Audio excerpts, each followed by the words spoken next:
Welcome to Enterprising Minds, the latest episode. Alex and Dave present for this episode. Given the fact that it's towards the end of the year and people are winding things down and hopefully taking some time off, given the holidays, we thought we'd do something a little fun, kind of workshop an idea that I've been mulling around for a little bit from my previous life into the business and marketing world.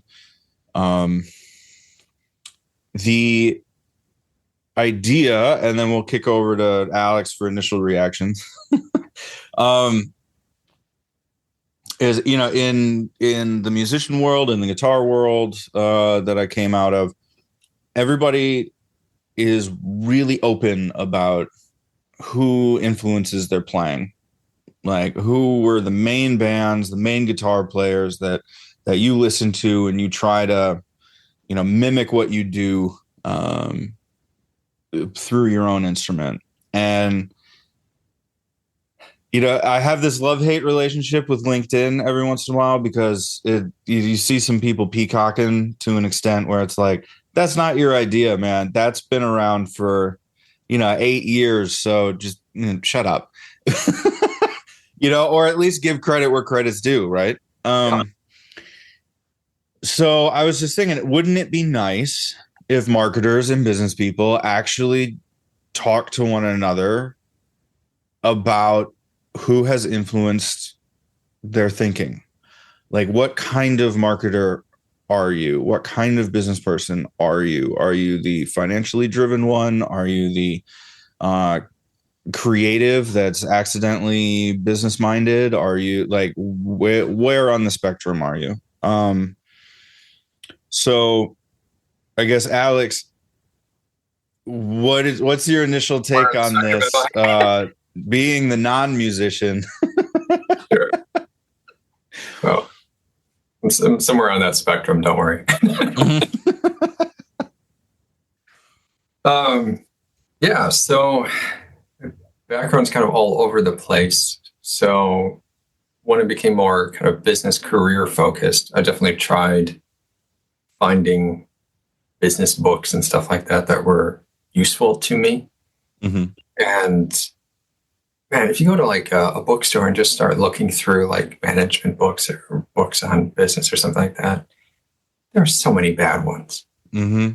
And just so many ones that are just so, I would say, maybe contextually driven, where this was a great idea for this one person, this one organization at that one time, and I'm glad it worked out for them. But there's like nothing I can take from that because that's so unique.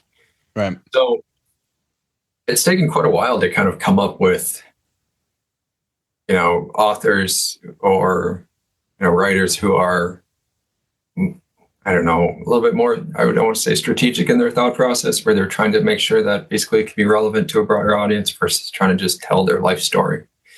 Right. So while there's a ton of great autobiographies and biographies of, fantastic business people, you name them, they've probably got a book about them. I've never really gotten much out of those. I've really struggled to get like really something influential kind of out of that kind of stuff. So I guess some of the ones I've geared towards have been ones either that I know don't really fit and I'm kind of forcing them into my context and that thing, or the ones who just have these more broad-based kind of concepts. So less autobiographical, more kind of, I don't know, general. Interesting. So I will say, for me, one of the books that I read this year was Phil Knight's Shoe Dog. Yeah, you mentioned. Yeah, I read the synopsis of that book, like the short version. So the most of the book falls into the category that you described, I would say, where it's like, that was really interesting for Nike in the 70s, but that was a very long time ago. I will say though, that it was like the introduction or the first paragraph or the first chapter, where he talks about his like early life pre-Nike. I think that was the most informative chapter because it was about his thought process, all of the life experience that he had to have before he was comfortable going after this idea. Yeah. So, it's not a tangible to do per se, like, with all the clickbaity internet articles, it's so easy to get lost in the tactical of, here's the 17 things you need to do in order to rank well. Like, but that's just not how life works, right? So you can't expect that from an autobiography or something. But I think that if you're going to read a chapter, go get a cup of coffee at Barnes and Noble, read that chapter, and put it back. I have to say, I'm a big fan of Simon Sinek, and I've purchased a number of his books. But that last piece of advice could apply to probably most of his books, where there's a core concept that is definitely a great takeaway, and I think is actually like a meaningful one to learn. And then a lot of chapters on backing it up, showing lots and lots of examples of the exact same thing over and over again. He has some great ideas, though. And there was that one video, I swear it was a TEDx, and if you're finding a junky video online that was like resolution of 320, pretty bad, pretty blurry, it's like from Poland or something like that, and he does, it starts with why, know your why. Know your why, yeah. That core concept piece of basically he had kind of 3 concentric circles, the outside being what you do, and then the inside of it basically being why. And then you're kind of, instead of looking at a company of what kind of product are they producing, the question of kind of what is the core reasons where someone basically builds affinity with that brand. So in Apple's case, it's trying to be against the status quo, even though, obviously a super popular product line of, phones and everything. But still, it was always positioned as the anti to PCs. Like they always had that like Mac versus PC ad series that did really well. Basically constantly kind of pushing that same line. Or what was that 1980s one where they're kind of running up, smashing through glass? You got that 1984. There you go. Iconic imagery that basically plays against that brand piece, but it doesn't really talk about the specs of a particular phone. Right. And if you can build a loyalty like that, so basically someone who subscribes to this, you're going to basically get a successful company. And I think that's still true today, where you have a lot of struggles with like showing that you support small businesses is like this across the line, good idea, people should be doing it sort of a thing. Yeah. Like, yes, you should care about the environment. Also a yes. Like that's when it's just kind of like a very basic kind of one. But if you look at like the rise of Timo and Shine and all the other kind of, app-based sites that are out there that are pushing a large amount of product, try to go against the grain and try to become an opinion and try to show that your brand and your business is different, I think is a great way to basically fight against something like that. Even if they're providing a cheaper product at higher volume, faster shipping, by just showing that you have certain, core traits and playing against those core traits and getting an audience who is basically affected by those same core traits and believe in those, you'll find success. So there's like things like that where I can take that away and I can even put it in a situation like today, which I don't know if Timo was even around when he originally came out with that video, but it still applies. So ones like that are definitely useful. If more on the autobiographical side of things, there's a book called Rubies in the Orchard, which I really like. It also just heavily plays on, you don't need a marketing degree to do marketing. You have to understand people to do marketing. Right. And she created, the author, she created pomegranate juice, wonderful pistachios, a number of other random things. And the story behind some of those is kind of fascinating too, of how she ended up with a bunch of pomegranate trees and why squeezing them is a really, really bad idea, but it was something that she thought was worth it. So I don't know, there's like little pieces there where basically you can kind of see through her lens of really understanding people and then pulling a product basically into that again, instead of trying to say, I've got a product, I'm going to try to push it on some people. I don't know. Those are some of the top two, I guess, that kind of come to mind first of at least early in my career influencers. Both of those were big. Yeah, it was interesting. So when we, before jumping on and recording this, just kind of made a quick list of who came to mind for me, right? At least in the business sense. And at least for me, because I started out as the guitarist and I fell into marketing and fell into this this lifestyle. The Web 2.0 personalities were really important to my my development. So Brian Clark from Copy Blogger, like one of the first kind of freelance gigs that I had, I was literally handed a client list and a link to Copy Blogger and said, memorize this site. I said, okay. We have created a fantastic onboarding system known as Go to the Internet. Yep. Nice. But as somebody with a creative writing degree, reading Copy Blogger to understand, okay, this is how I write for this particular audience. This is how I change it slightly. That was a huge help. It was a huge help. And the whole thing about tailoring keyword strategy and getting the clicks for the audience, to excite them to click over before it became all clickbaity and gross like it is now, right? But Brian Clark was a big one. Joe Polizzi and Robert Rose from Content Marketing Institute still remain big influences on me, like the ability to use content to promote what you're doing is central to my thinking.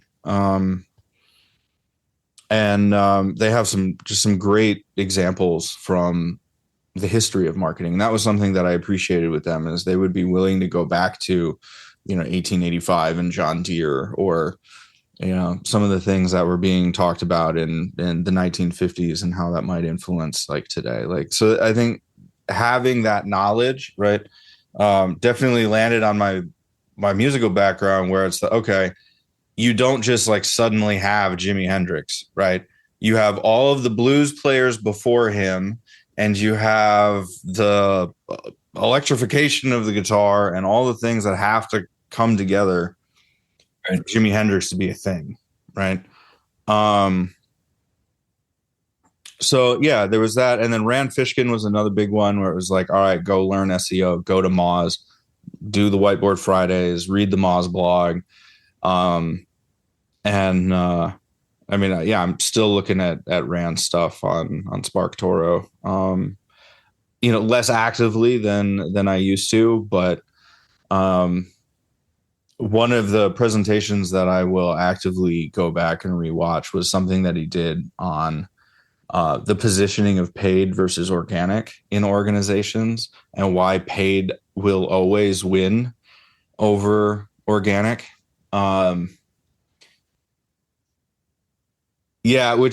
just something that I've had to play around with a lot, having been on the organic side for most of my career. I have plenty of paid experience, but I have found myself having to advocate for organic more than paid. So it was definitely one of those presentations where it's like, okay, yeah, I need to memorize this as well. But more lately, as you know, right, your career and hopefully you as an individual do not stay stagnant. You develop a little bit, right? Sure. I've been getting more into coaching books. So like Phil Jackson, the legendary coach for the Chicago Bulls in the 90s and the early 2000 Lakers with Kobe and Shaq and all those guys. He's got 12 or 13 NBA rings, with, the most in history kind of thing. But his use of Buddhism and Native American lore mixed with NBA basketball and Western ideals of sports and stuff is a really interesting mix on how to motivate players and get them to set their ego aside. Yeah. I've always wondered how that kind of works, because you hear about different teams, firing their head coach or defensive coach or whoever partway through a season, and then some newbie comes in, and you're surrounded by all these players who, some of them are celebrities in their own right because of their skill set, and unlikely that you are as well. So you're coming into this crowd, somehow showing that you've got an idea to pull them together and to do the thing that they're supposed to do, and to work with all the different personalities there that might have been pulled in partially. This wasn't the first choice. This is definitely a backup choice. Maybe they're on their outs in their career and they already know it. Maybe they're nursing an injury suddenly, and you lost somebody who is kind of a key linchpin, keystone kind of player on the team. And I've always seen some of those as just being like, oh, that's got to be such a tough situation. Like, it's always tough being a manager thrown to a team to begin with, but that's a heck of a situation where, you're very publicly watched and a million metrics on everything that your players do, which reflects on you. Right. And it's their performance that will determine whether or not you stay. Yeah. There are a couple of really good things on Netflix if you want to go down that rabbit hole on this. So The Last Dance, the Michael Jordan documentary, there's a particular episode that focuses on Phil Jackson, and he's the one that came up with that name because it was the last season that he was going to be coaching the Bulls, and every year he would pick a theme for the season, and then that theme would be reinforced through their practicing and through all the things. And he was making players do yoga and like play in the dark or play in silence just to like change their perception of, how you play, right? Because the stadium's so loud and it's this particular environment that just changing it up and making them have to think about it again was part of his tool set. So that would be thing number one to go check out. Thing number two would be another one called The Coach's Playbook for Life or something like that. You just do Coach's Playbook, it'll come up, but it's a collection of like really famous coaches from a whole bunch of sports. And it's the how do you deal with the tough situations? How do you motivate players? Like there's one tennis one that's really interesting because it was how do you motivate players that are self-destructing and turn it around? So yeah, those have been really interesting for me and where I find, myself in my career as it stands now. But then also Ray Dalio, his book called Principles. It is big. I fully recommend just getting the audiobook and listening to it when you take your dog for a walk, because that there's a lot in it. But it was one of the few books where I had just light bulbs going off all the time, right. Or even just to know that I wasn't the only one that was thinking this way, was really nice. Because sometimes that's all you need. Yeah, no, that's definitely. I was actually thinking about that with Clayton Christensen. We referenced him and his work before on the podcast, just because of some of the, core ideas that he came up with and theories that he came up with that were very applicable in different situations. Man, he understood some of the bare basics of kind of how selling a product works, and also how and why people would want something. Like, core aspects that get so glossed over so fast. Yeah, and that's where, for me, I think starting my career out in SEO, at least in the very beginning, there was always a question of, well, are your marketing teams, is your organization aligned to do SEO well, right? Because not only did you need your marketers talking to your salespeople, you also needed them talking to IT. Right. Yeah. that's much better suited for the small, medium businesses than the huge enterprises, right? So, I mean, it took them 20 years to figure out the org structure to have, SEOs in-house or whatever else, right? Depending on what business you're in. But then, so for me, with that lens, I've always had a particular focus on like, well, how's the org set up? Because what are they actually going to do? Right. So some of these like organizational design, organizational behavior type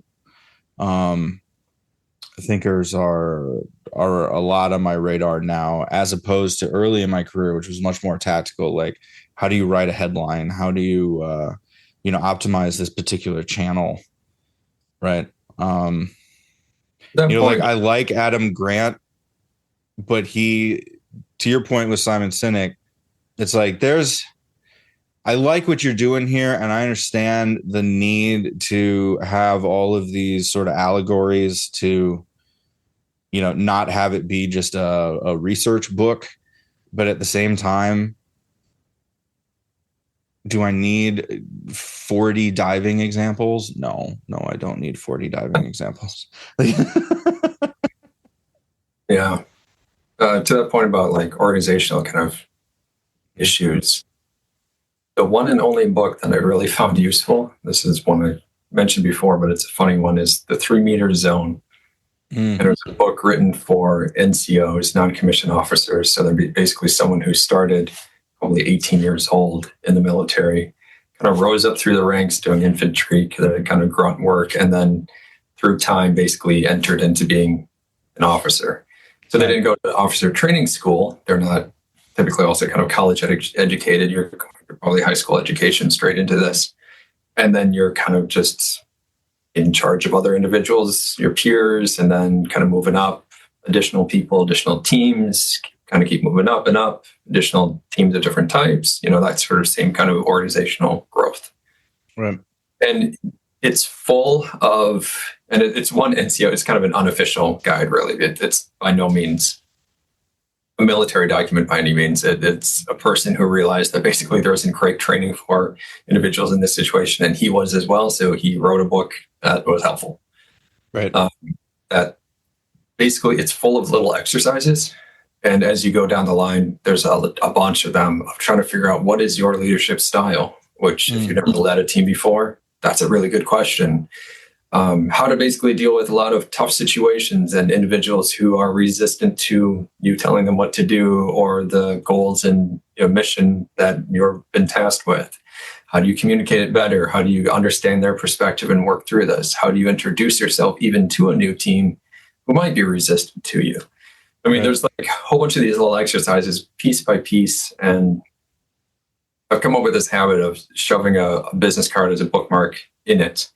I basically start from the beginning and get to a point of something that's useful that I can apply to the situation. And then I usually put a bookmark in it and then deal with what I'm dealing with and set the book down. I don't know if I've ever actually finished it. I probably read the first I can't tell you how many times. Right. But the book now is just full of different business cards at all these different random points. You can see with some of them I got like 3/4 of the way through the book before I finally found something for that one. Right. Well, good on you for actually finding a use for business cards. Yeah, see, congratulations. That's a reason to get a giant box with 1,000. Thank you, random company that always prints off insane amount. But interesting. Yeah, interesting. There are some of those kind of core pieces that I think of like as traits and values over, job descriptions. Maybe is the best way to put it, is trying to understand, what are your main values and things that you want out of an organization and that you need to see out of an organization. I mean, some people are great with ultra competitive environments. Others find that to be either intimidating or a reason to leave the company. And they don't like that kind of internal pressure. Others do. Some thrive. I mean, you got to kind of figure out what is the mix that works for you, and then also try to find organizations and roles that align to that. So I think there's certain influencers that I think can kind of help you understand more about kind of introspective level of yourself, and then also try to understand the organizations that you would work well in. I don't know, throwing out some other names though, man, going back kind of the SEO history books, Matt Cutts, man, that was a main one. Google's unofficial SEO spokesman who eventually got out of it, but and he was great for beginning what he had, and hugely controversial always because he had like the company bias definitely coming through some of his words. So do you trust what he says or not? I mean, all the rest of that kind of comes up. Right. One that I used to go to and has completely failed from the SEO side of things is staying relevant. Black Hat World, a random forum for various people doing spammy stuff. It used to be much more of the affiliate, which was helpful to me because it was actually also very tactical. There were so many SEOs who talked about SEO in almost a philosophical terms that it was clear they weren't actually doing the work. They were just repeating the mantras of somebody else that thanks for the generic statement. You're not going to be able to help me do my job on Tuesday. Right. People who were grinding for those results, though, a lot of affiliates, a lot of people who basically had small sites, they're doing all the work. They're really in depth into it. They're learning as much as they can and kind of trying to reproduce it and make money every day. Those were helpful to me. So it used to be a helpful site in terms of there's individuals. And again, kind of with like the 3 meter zone, you got to take it with a grain of salt and apply it to your context. But certain pieces of that were helpful. Today, though, I find it hilarious. I went back to that site just recently. They are full of people saying like, "Oh, I'm doing like this rebellious against the terms and conditions black hat, method." So I'm writing all the blog articles myself, and I'm putting out dozens a day on all these different sites. I'm like, wait a second, like that's like exactly what actually, literally, Google tells you to do. Mm-hmm. That is the whitest of the white hat in terms of like, you're not going to get banned for anything. No, you're literally doing what they told you to do. You're like, oh yeah, I'm a pirate. I'm a rebel. that Jolly Roger is gone. So I don't know. I'm sure some of those groups have probably gone over to transition to other sites and stuff that I'm not knowledgeable of and other methods. I'm sure it's all on Discord now and not. Well, it's private groups. Yeah. A public forum. But man, I thought that was so funny though. There were so many people who had these like daily diaries of like, this is what I did today. This is what I did the next day. And right. Yeah. I'm so bad. I'm good. Yeah. Exactly. You're grinding it out like everybody else. That's funny. Yeah, because we've touched on some of these topics a lot this year. I think as the year's gone on, either with AI or with some of the HR stuff that we've talked about and other things.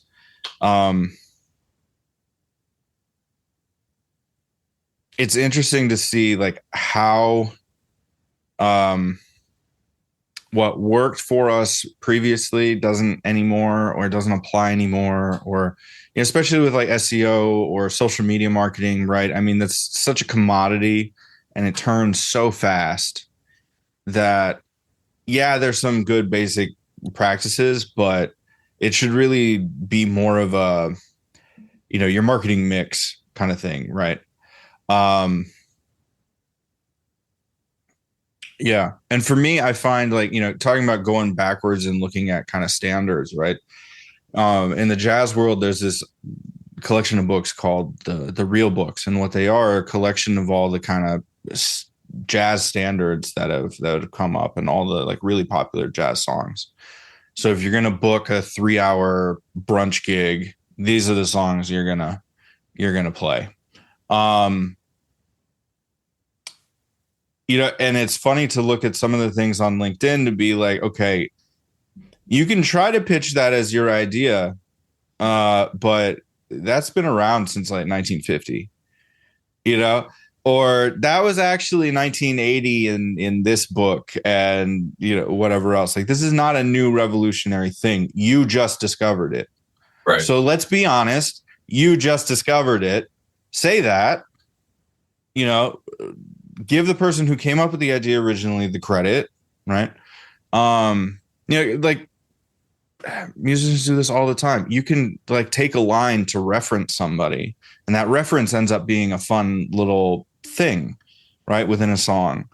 But you could also be Felix Mendelssohn, that was a Bach wannabe and made a career out of trying to sound like Bach 200 years after Bach was, alive. Which, okay, fine. That works. That it worked for him. Good for him. It's not how I would want to do it.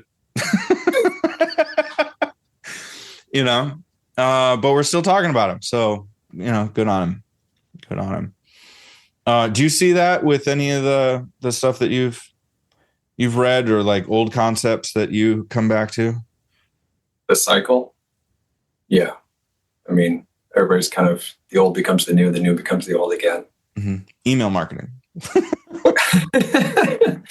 I don't know. It's kind of funny, actually. In my background, you can see some of them. And if anybody knows of an international version of these, please reach out and let me know, because I've been looking for them and I cannot find anything like this. But the books are called All American Ads. They're compendiums by decade. So 1910 to 1920, a lot of American ads at that time. Random advertisements printed off in a book, kind of showing some of the differences as they change throughout the decades, kind of that go after that. Weirdly, I have some of the odds right now. I'm missing some of the evens. I got the 60s, but I need the 20s, 40s, and 80s. And I think the series stopped maybe in the late 90s, 2000s. But I swear still that if you take some of those older vintage, kind of hand-painted imagery, use that today and try to break out of the mold, I mean, it doesn't matter what kind of banner ad you have, it would improve it. Just to have something different. And I think you get that cycle, the old becomes the new, because somebody finally tries that. They realize, hey, you can break out of this same kind of font, same kind of design that everybody's playing off the same template now. Right. How can we change that up? Change it up a little bit, you can break out of it. And then people start to, glom onto that idea, and they all start doing the same thing. And then that becomes the latest design. I mean, you get those natural cycles. And actually, If you look through enough decades of advertisement, you can see some of those cycles. What we're probably never going to go back to, I mean, there's a lot of things like that. Those old ads, the amount of copy in an ad, if you looked at it like a magazine, full page print ad, today, a couple of sentences, like that's it. Back then, my gosh, 500 words would be nothing on a page. I mean, you're talking 750 more. It's amazing amount of text they're talking about and going through all the different points and everything.